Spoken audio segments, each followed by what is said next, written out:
domestic growth.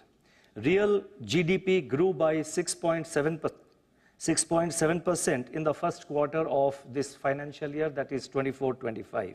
And this was led by a revival in private consumption and improvement in investment. The share of investment in GDP reached its highest level since 2012-13. Expenditure, on the other hand, contracted during the first quarter. On the supply side, gross value added, that is GVA, expanded by 6.8%, surpassing the GDP growth, aided by strong industrial and services sector activities. High-frequency indicators available so far suggest that domestic economic activity continues to be steady. The main components from the supply side, that is agriculture, manufacturing, and services, they remain resilient. Agricultural growth has been supported by above normal southwest monsoon rainfall and better kharif sowing. Higher reservoir levels with good moisture conditions of soil augur well for the ensuing Rabi crop. Manufacturing activity is gaining on the back of improving domestic demand, lower input costs, and supportive policy environment from the government. 8 core industries output fell by 1.8% in August on a high base.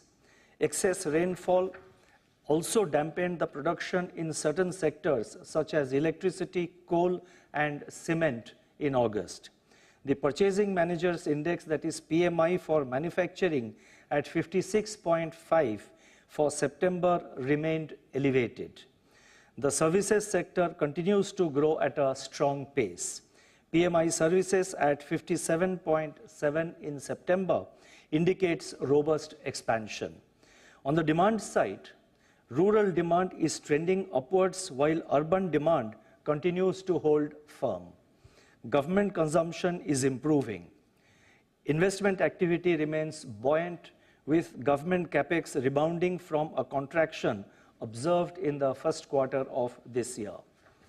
Private investment also continues to gain steam on the back of expansion in non-food bank credit, higher capacity utilization, and rising investment intentions.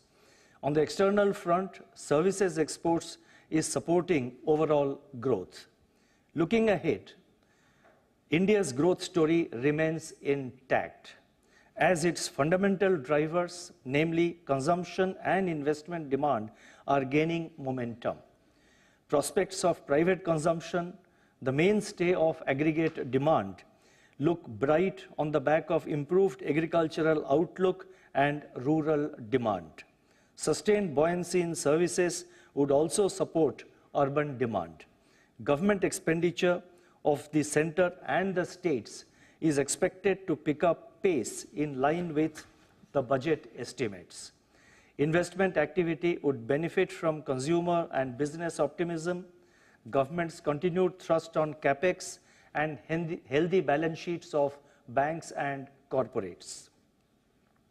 Taking all these factors into consideration,